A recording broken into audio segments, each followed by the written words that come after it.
What is happening, everybody? I'm here with my 701 and I felt inspired to make a video because there's just not any fucking content about these bikes.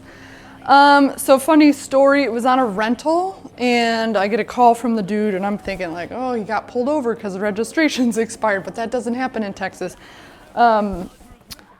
And he's like, hey, the bike stalled while I was running it. It won't start. And I was like, what the fuck? It's a brand new bike. And he's like, do you want to come work on it on the side of the road? And I was like, no, I don't want to do that. That sounds dangerous. And my baby's asleep. I can't come, like, I don't want to diagnose a bike on the side of the road ever. Just safely get it to where you need it to go. Don't do that. And I was like, it's throwing codes? He's like, yeah, it's this brand new bike. I've never had an issue with it. Then I'm thinking, oh, Spite and I installed a power commander. Maybe something's going on with that, but I was like, that's weird still, regardless.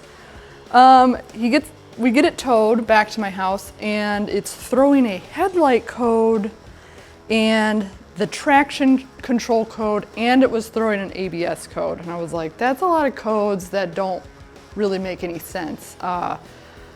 That's weird. And I don't ever fucks with the electronics of a bike. Not yet, I'd like to someday, but I don't have time. So I did some Googling and that is an apparent, what about this angle? Yeah. And apparently that's happened before. People have, I think it's HLU can failure. And it was from riding in the rain, and it had rained during this rental. He did not ride in it though. According to him, he didn't ride in it. He said it was parked outside. And I was like, well, this bike lives in a garage, it doesn't ever see rain. My rain bike of choice is the R9T. It's not the Husqvarna, even though it would do just fine. So update, I've let it sit for 2 days. And it's not throwing the codes anymore. And now it starts, it would not start, but the check engine light is on. And guess what? I have a rental tonight. God fucking damn it. But good thing I have 2 other bikes. I'm gonna offer him the XSR, even though that also needs some love. It's fine how it is. It's safe to ride, but it's just, I'm worried that the starter motor is going out, right? So give it to a renter, it'll be just fine. You know what bike has never fucking given me a single issue on a rental, and probably never will, is the goddamn R9T. This thing, it always works. The XSR has shit out on me multiple times. The Husqvarna, this will be the second time during a rental that it just shit the bed, and it's a brand new bike. It is making me reconsider renting out my bikes. I think I'm just being ornery right now because I don't want to deal with it and I don't have time to deal with it. It'd be one thing if I didn't have a job and I didn't have kids, I could just work on my bikes. It doesn't matter. But when you have multiple bikes and they all start kind of shitting out on you, I'm like, you know what? I'm done with this. I'm done renting them out. I feel bad for the renters. You know, I don't want your trip to be cut short. I want you to have a good time. You know, I gotta go get a trailer now because if they get stuck. Apparently on twisted roads, I do have issues with this. You have to select roadside assistance. I'm like, that's stupid. These are people's personal motorcycles. Something is gonna go wrong. That's without a doubt. These aren't like dealership kept brand new bikes. These are people's personal motorcycles. Shit happens. So to force them to pay for a tow or whatever, or make that an option, it should just be a part of it. You should always just have roadside assistance. Like I said, these are used motorcycles, especially like it's a Husqvarna. That should just fucking come on the rental. It shouldn't be an option. Oh, it's a KTM built bike. We should probably just they're gonna need it towed. This is the second time that it's needed to be towed. So I thought maybe, old school trick of clearing the check engine light is just disconnecting the battery. I did that and it didn't do anything, which I'm bummed because I've been looking at all sorts of fucking motorcycle scanners, and it looks, lo and behold, like if you search that, it's weird and it's convoluted, and I wasted a lot of time looking for motorcycle specific scanners. You can plug in any motorcycle to any OBD scanner. You just need to have the right adapter for it. That's probably what I'm gonna do because I have to often clear codes on the other two bikes just when I do all their service. So, you know, that'll be easy. But I think on the XSR, you don't need a OBD scanner to reset the, see that might be one of the, if I remember correctly, that might be one of those bikes where you just unplug the fucking battery and it clears it. And then on the Husky, you can clear the service light by holding down whatever button.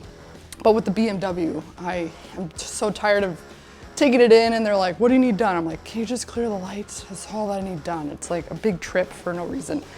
So, yes, it rides, it turns on, it revs, but here's what I'm going to do. So I called TJ's. This is an update, not a rant, but you're gonna get both. I called TJ's. And I'm like, look, it's throwing all these codes. It won't start. And they're like, we have no idea what you're talking about.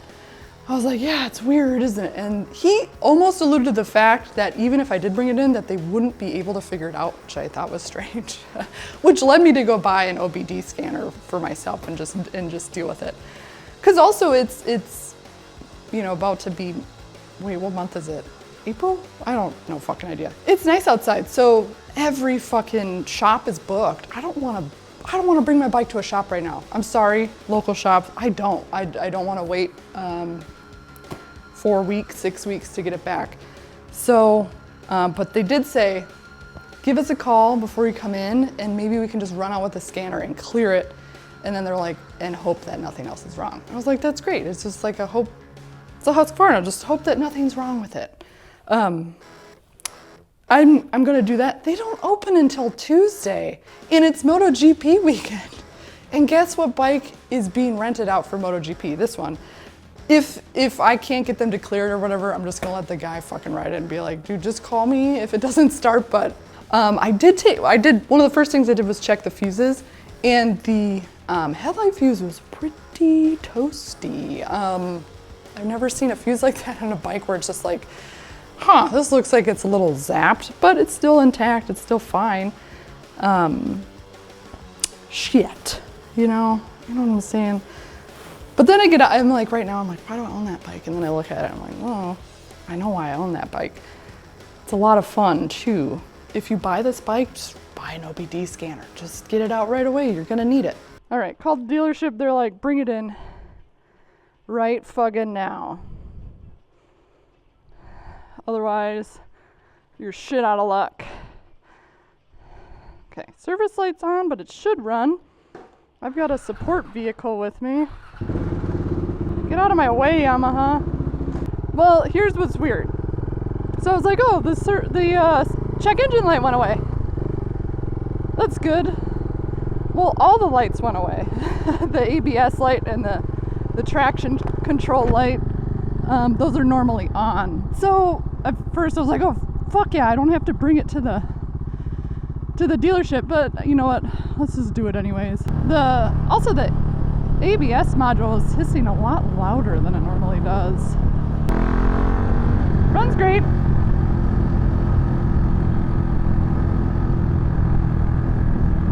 I also need to go to the dealership because I need to get some oil filters and some oil.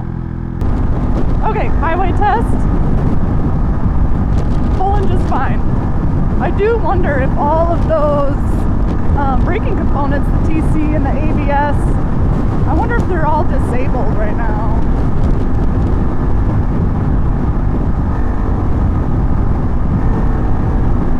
Also, I was looking into OBD readers, and that is just one rabbit hole that is so frustrating. It's really weird that there isn't like a consumer,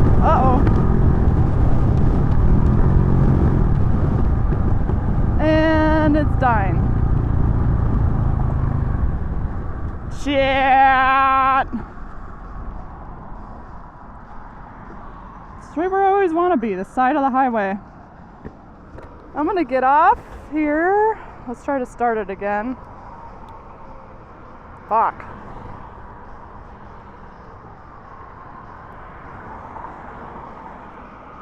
Husqvarna, dear Husqvarna, get your fucking shit together.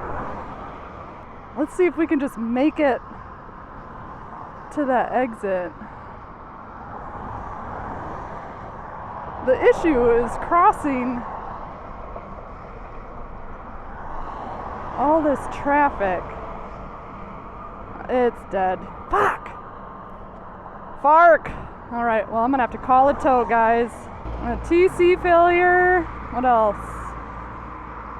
What else? This fucking dead, mate! This is where I should film a 2020 Svartpilen fucking commercial. You guys want one of these? I'm gonna wheel it over a little closer to the median. Let's wait for a break in traffic.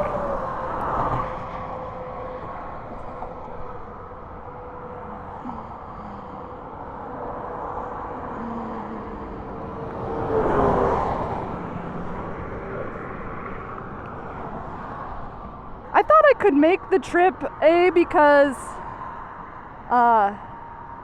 the dealership is only like an 8-minute ride from here. But I should have taken back roads. It's been a long time since I had a bike that had issues. I thought I gave up those days when I stopped buying vintage motorcycles. Because then I would never get on the highway. I would always just ride back roads because I knew that shit was going to break down. All right. Let's pick this up later. All right, I am leaving the shop. I think it's about 3 days later. Got a brand new tire. And I've got a brand new battery, ladies and gentlemen. What is that? It's a Svartpilen 701. Okay, so I'll look it up. Husqvarna? Yeah. Oh, okay. Yeah. Thank you, you too. It's the number one question I get. What the hell is that? So, you know what, I'm not gonna lie. I'm scared to take it on the highway because I'm so scared it's just gonna randomly die again.